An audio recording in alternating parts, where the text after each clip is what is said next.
Social media पर channel Mahalakshmi की ओर से आपके पास सुबह सुबह 8 बजे सादर जय जिंगत। आज दिखाएंगे कुछ अभूतपूर्व दृश्य सुमति धाम में प्रवेश के, वह दिखाएंगे। पर उससे बड़ी बात देंगे 4 बातें जो पहले प्रवचन में सुमति धाम के अंदर आचार्य श्री गुरुवर ने करी, बहुत सटीक, बड़ी गजब की बात गुरु के प्रति और वर्तमान के शिष्यों के प्रति, वह बताएंगे बातें। पर पहले दिखा रहे हैं अभूतपूर्व दृश्य अजमेर में। अब तो कहते हैं तीसरा दिन है आज, 2 दिन पूर्व यह एक अभूतपूर्व पंच कल्याणक समापन हुआ। गुरुवर आचार्य श्री वसुनंदी जी महामुनिराज के सत्संग के सानिध्य में एक अभूतपूर्व था, जिसके अंदर समाज कहते हैं समर्पित हो गया उस पंच कल्याणक के लिए। पुरुष तो क्या, महिला भी आगे आई, आज सारी बात बताएंगे। पर उसके बाद यह जब खबर आई तो लगता है जैसे कहीं किसी की नज़र लग गई। एक बार फिर अजमेर को दिखाते हैं। तो मीडिया में चर्चा बन जाती है ना कि बार बार फैसले बदलने से आचार्य नाराज हो गया विहार। बस यही एक बड़ी बात कहते हैं चांद में कलंक के दाग के रूप में नजर आ गई। पर ये बात इसमें गलत है, आचार्य श्री नाराज ऐसे मुस्काने वाले हैं, ऐसे मुस्काते रहते हैं, उन्हें कभी आप नाराजगी देख ही नहीं सकते। कई बार चैनल में इसका अनुभव किया है। अब ये कितने मर्जी खट्टे मीठे हो, पर यहाँ खबर में यह बात, क्या बात थी वह जो आचार्य श्री के बारे में यह लिख दिया गया, जो कि बिल्कुल गलत है वास्तव में। पर जो हुआ वह बहुत एक सही नहीं था। आज वही पहले पर्दा खोलते हैं, फिर आगे की चर्चा करेंगे। ये है वह अभूतपूर्व दृश्य जो आप देख रहे हैं, हम देख रहे हैं, और जो वहाँ हजारों लोग थे वह देख रहे हैं। पर गुरुवर पूरे संघ के साथ इन्हें नहीं देख पाए। बस यह नाराजगी नहीं थी, यह अफसोस था। यह हमारे समाज के लिए एक बहुत बड़ा कलंक था। जिन्होंने पूरा 6 दिन तक अभूतपूर्व पंच कल्याणक किया, समाज ऐसे पता है अजमेर में पता नहीं कौन सा ग्रहण लगा हुआ है कि हर बार कुछ ना कुछ होता है तो अजमेर में ही होता है, ना चाहकर भी हो जाता है। और इस दृश्य के बाद भी वही हुआ जो इस समय आपको दिख रहा है। प्रथम अभिषेक महामस्तकाभिषेक से पहले के दृश्य दिखा रहे। 54 फुट उतन शांतिनाथ भगवान की प्रतिमा 16वें तीर्थंकर की, और साथ में 12-12 किलो चांदी की 24 तीर्थंकर प्रतिमाएं। अभिषेक की तैयारी 12:30 बजे होनी थी, देर होती गई। और सबको मालूम था कि 5 बजे आचार्य संघ का विहार है। लेकिन पहले तो फैसला बोली होगी कि नहीं होगी, झगड़ पड़े आपस में। आचार्य श्री का झगड़ो मत, एक कह रहे हैं बोली नहीं करनी है, दूसरे कह रहे हैं हम नाम नहीं ले रहे किसी का, दूसरे कह रहे हैं जिनको बोली करनी है कर सकते हैं। 72,72,000 1-2 इस तरह बोली पड़ती गई। समय गुजरता गया। गुरुवर ने कहा हमने इतना पंचकरण करवा दिया, हम चाहते हैं कि विहार से पहले दर्शन करते जाएं। और फिर टोका, लेकिन नहीं, बोली के बाद फिर झगड़े शुरू हो गए। यह वास्तव में समाज की कमी थी। हमने कई लोगों से बात करी, कई ने कहा सामाजिक है इसलिए बोलेंगे नहीं, मुंह बंद रखेंगे। कईयों ने बताया हमें, विशेषकर पवन जी ने, उन्होंने स्पष्ट बात करी। उन्होंने कहा 600 घर का बड़ा परिवार भी है, आपस में 2 भक्त आपस में लड़ लिए, द्वंद्व करने लगे। समझ लीजिए कि बोली करेंगे ये पहले मैं उस चक्कर में देर होती गई। और गुरुवर ने कह दिया कि 5 बजे विहार करूंगा। इस कारण से थोड़ी सी यह किंतु परंतु हुआ। उन्होंने कई बातें बताई। हमने उनसे ये भी पूछा आचार्य श्री के गुरुवर की प्रतिमा लगनी थी, तो पीछे ही रखी रह गई, वो क्यों नहीं लग पाई? उन्होंने कहा हमारी पंचायत फैसला करेगी। गुरुवर इतने दिन से यहाँ थे, पंचायत अब तक नहीं बैठी, उनके जाने के बाद अब पंचायत बैठेगी? क्या कारण था? यह कुछ अंदर की राज बताता है। गुरुवर वसुनंदी जी महाराज ने इस बारे में कुछ नहीं प्रकट किया, वह शांत रहे। पर लगता है कहीं ना कहीं कमेटी के अंदर, कहीं ना कहीं समाज के अंदर, कहीं ना कुछ विपरीतताएं थी, जिस कारण जिन संतों ने ऐसा पहली बार देख रहे हैं कि हमारे आचार्य संघ मस्तकाभिषेक की तैयारियों के बीच में बगैर मस्तकाभिषेक दर्शन किए चले गए। बस यही एक बहुत बड़ी बात थी अजमेर के अंदर। एक बार फिर ये बात वहाँ के काले इतिहास पर एक और पन्ना लिख कर चली गई। एक बात चोट लगती है, ये जो खबर देख रहे हैं ना, ये वहाँ के बहुत बड़े देश के अखबार में छपी है। 500 किलो चांदी, 4 किलो चांदी, 4 किलो सोना दान दिया गया है 600 परिवारों द्वारा। 25 शिखर इसे दमक जाएंगे जहां पर शिखरों में लगेगी। क्या संकेत दे रहे हो, किसको बता रहे हो? अंदर 72,72,000 की चोरी, महिलाओं ने सोने की अंगूठियाँ, चांदी ये इस तरह दिए, ये सब इसमें छप रहा है। और फिर हम कहते हैं चोर क्यों हमारे दरवाजे पे खड़ा हो रहा है, क्यों लुटेरे हमारे दरवाजे पे खड़े होते हैं? उन्हें बता रहे हैं कि यहाँ 500 किलो चांदी और 4 किलो सोना आ चुका है। उनका भी ये धंधा है। चाहे आप हमारे दिन में पूजा करते हो, रात उनके लिए मन चंगा है। नहीं रोक पा रहे हम। हमारी बुद्धि कहाँ से कहाँ। हाँ लिखा है हमारे 200 कैमरों की फिट है, यहाँ पर 25 इस तरह रिकॉर्ड है, हमारा बहुत कुछ लिखा है सिक्योरिटी के बारे में। यानी उन्हें सिक्योरिटी कैसे काटनी है सब पता चल जाए। बस हमें यही बात, आप कहेंगे हम क्यों बोल रहे हैं ये बात, क्योंकि हम ना जब कोई बोलता है तो उसकी टांग खींचने में, जवान खींचने में कम नहीं, पर इसलिए बता रहे हैं ऐसी गलती दोबारा कोई ना करे। हम अपने आप बेवजह आमंत्रित करते हैं, इसी पर नहीं उस जगह भी। अगर इनके इस जैन समाज में ये हुआ है, दूसरे में भी यही हुआ। इसलिए हमारी अष्टधातु की प्रतिमाएं सोने की समझ के कई जगह चोरी हो जाती हैं। और यहाँ तो कह रहे शिखर में सोना चांदी लगेगा, बस यही एक खतरनाक बात बन जाती है। ये फोटो देख रहे हैं, आचार्य श्री नाराज नहीं थे, वह तो हर को आशीर्वाद दे रहे थे मुस्कुराते हुए। कोई उनके अंदर ऐसा बात ही नहीं थी जो आज समाज ये कह रहा है। आहार के दृश्य देख रहे हैं उसी दिन के, कितने आनंद से आहार हो रहा था। आहार देने वाले खुश थे, आहार लेने वाले खुश थे आचार्य श्री गुरुवर। लेकिन वह ऐसे चले गए। शिखर पे कलश लगने हैं। कल शाम को ही कमेटी गई थी नारेली, जहाँ पहुँचे हैं वो, ये गुरुवर वापस आ जाओ। पर उन्हें इस भीषण गर्मी के अंदर 600 किलोमीटर लंबा विहार करना है। कहते हैं जब वह घर में थे तब तो पूछा नहीं, अब वह आगे चल रहे हैं, आगे जाना है तो उनके पीछे जा रहे हैं। अजमेर के विहार में, अजमेर के परिवार में, अजमेर के समाज में बस यही देखा जाता है। पहली बार नहीं, ऐसा पिछले 102 साल में 5वीं बार देखा जाता है। अपनी अपनी नज़र उतार लेना इन दृश्यों को देखते हुए। गजब के दृश्य थे। 400 से अधिक संत पिछी थी, 1000 से ज़्यादा ब्रह्मचारी थे। ऐसे दृश्य जिसमें 25 से ज़्यादा बैंड थे, 50 से ज़्यादा महिला मंडल थे, और खोपड़ियों की तो गिनती नहीं थी, हजारों में कहते कहते शायद लाख के कहीं आसपास थी। लगभग 6 बिंदु पर पहुंच रही थी। सोच सकते हैं ऐसे अभूतपूर्व सुमति धाम की ओर ये जाते हुए प्रवेश जब संतों का हो रहा था। कहते हैं अद्वितीय, अनुपम, अद्भुत, अविश्वसनीय, ऐसे दृश्य शब्द बोलकर बहुत कुछ देखने को मन था।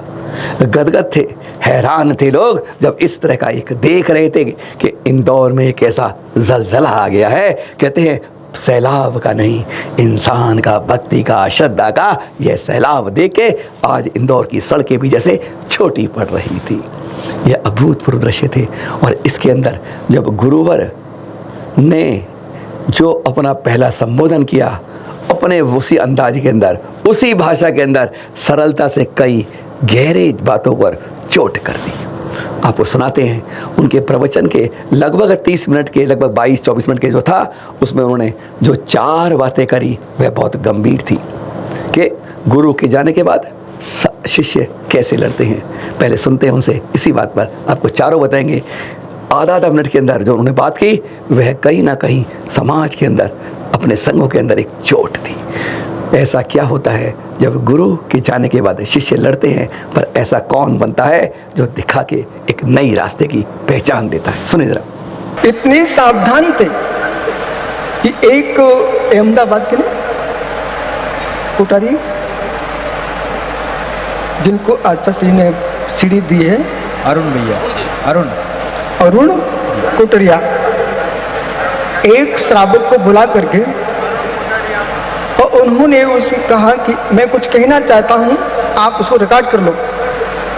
वो व्यक्ति आंखों में आंसू बहा के बोलता, बोले ऐसा क्यों बोल रहे हो? बोले कुछ नहीं, आवश्यकता नहीं पड़ी तो रखे रहना, वो आवश्यकता पड़े तो प्रकट कर देना। इतना बड़ा इतिहास में दीर्घ समय के बाद कोई घटना घटी है जिन्होंने लोग मरने के बाद बेटे शिष्य झगड़ते हैं, परंतु समाधि के पूर्व सारे झगड़े मिटा कर चले गए। उनका नाम आचार्य विराट सागर महाराज। सुना आपने। दूसरी बात, आजकल शिष्य गुरु की टाट सहन नहीं कर पाते हैं, उसका मतलब ही नहीं समझ पाते हैं क्या गुण रहस्य होता है। एक उदाहरण के साथ कैसे स्पष्ट रूप से गुरुवर ने बताया, सुनिए जरा। गुरु जी ने ऐसे आंख उठा के देख लिया ना, इतने में तो मेरे तुरंत आंखों में आंसू टपकते थे। धर्मचंद शास्त्री से पूछो। और शिष्य के मन में भाव होना चाहिए कि गुरु गड्ढे में पटके ना तो समझ लेना चाहिए कुछ रहस्य है। और गुरु की डांट को समझ करके जो जिया है वो विश्वास मानना। एक बॉल होती है, उसको जमीन पर पटका जाता है, पर क्यों? बॉल को, गेंद को जमीन पर पटकते क्यों? ऊपर जाने के लिए। ऐसे गुरु डांटते हैं शिष्य को ऊपर भेजने के लिए। गुरुवर की छोटी छोटी बात में बहुत बहुत कैसा था। आज गुरु के बाद मैं ही सब कुछ हूँ, मैं ही अब कुछ करूँगा, बस आज समझ नहीं पाते। और गुरुवर ने कह दिया, क्या कहा? काम की बात, समझने की बात, दूर तक आवाज ही जाने वाली बात। सुनिए जरा। आज ये दृश्य इंदौर का और जालना का दो दृश्य में देख रहा हूं। एक वो दिन था जब जैसे आप बैठे जमीन पर सभी श्रावक, मैं भी एक दिन आचार्य विराग सार के प्रवचन सुनने गया था, पर नहीं मालूम कुंभकार में कितनी क्षमता होती है। उसी के पैरों की मिट्टी को इतने योग्य बना देता है कि जगत के मस्तिष्क पर रख देता है। एक गुरु का आशीर्वाद है, एक मिट्टी को उन्होंने इस आसन तक भेजा है। इसलिए जो कुछ दिखाई दे रहा है वो सब आचार्य विराग सागर महाराज का है, और जो भी कुछ होगा उनके ही होगा। इसलिए सभी माता जी, सभी महाराज जी, आप भले उत्साह मना रहे हो, पर मैं आपके उत्साह में समाविष्ट हूं। जैसे आपने कहा कि मैं गुरु आज्ञा के लिए आया हूं, तो मैं भी गुरु आज्ञा का ही पालन करने के लिए आया हूं, क्योंकि मुझे पद की कोई इच्छा थी नहीं, है नहीं और रहेगी भी नहीं। कारण कि गुरु जी का आशीर्वाद ही बहुत बड़ी पद है। प्रवचन के समापन से पहले गुरुवर ने एक बात स्पष्ट कर दी, धर्म के सैनिक तो यहाँ पर बहुत बैठे हैं, हजारों की संख्या में बैठे हैं, मंच और मंच के सामने बैठे हैं, पर यह सब तब सुरक्षित है जब देश के सैनिक वहाँ खड़े हैं। और उन्होंने अपना आशीर्वाद देश के सैनिकों को देना नहीं भूले। सुनिए जरा। तो आज जितने धर्माचार हैं, किसी भी संप्रदाय के हों, जितने धर्मात्मा जीव हैं, जितने नेता गण हैं, जितने सेठ गण हैं, ये किसके बल पर जी रहे हैं? ये भारत की सेना के बल पर जी रहे हैं। देश की सैन्य शक्ति न हो तो आप धर्म की रक्षा कैसे करेंगे? सीमा पर बैठे यदि ये धर्म के सैनिक यहां बैठे हुए हैं तो देश के सैनिक वहां तुम्हारी रक्षा कर रहे हैं। इसलिए सभी के लिए मंगल आशीष।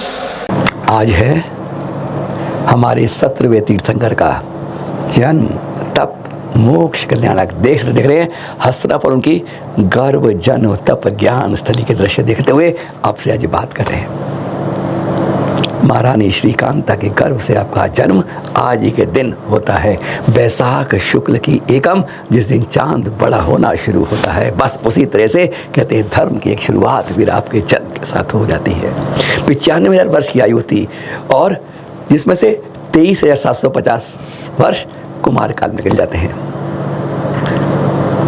उसके बाद 46,000 या 47,500 वर्ष राजपाट में, और एक दिन जाति स्मरण से आपके अंदर वैराग्य की भावना बलवती होती है और चल देते हैं आप हस्तिनापुर के वन के अंदर। 1000 राजा साथ चलते हैं, पंचमुष्टि के श्लोक करते हैं और तप के लिए खड़े हो जाते हैं। वही दिन है आज, यानी जन्म भी और तप भी आज के दिन। हाँ, मोक्ष कल्याणक भी है।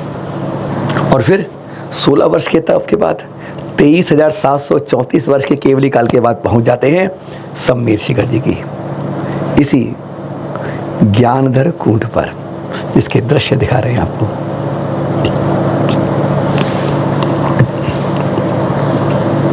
एक 1000 महामुनि राज साथ, और फिर इसी ज्ञानधर कूट से उनकी इसी से जी हाँ, जहाँ वो प्रवेश करके बाईं तरफ पहुँचते हैं सबसे पहली कूट यही आती है। 96,96,32,32,96,742 मुनिराज भी इसी सिद्धालय का एक समय के अंदर। और कहते हैं इसकी निर्मल भावों से वंदना करने से 1 करोड़ पुरुष उपवास का फल मिलता है। ऐसी पावन कूट कहते हैं दिन एक, तीर्थंकर एक और कल्याणक 3, जन्म तप मोक्ष अलग। ऐसे पावन दिन के साथ खुशियां मनाइए, शुभकामनाएं दीजिए, आनंद मनाइए और एक साथ स्वर से बोलिए सुमति धाम इंदौर के राज के साथ हमारे 17वें तीर्थंकर, हाँ 6ठे चक्रवर्ती 13वें कामदेव भी हैं। हसरापुर में 16वें 17वें धरती का जन्म तप ज्ञान कर्म कल्याणक हुए थे। ऐसे सर्वे तीर्थंकर कुंसुनाथ भगवान के जन्म तप मोक्ष कल्याणक की जय जय जय।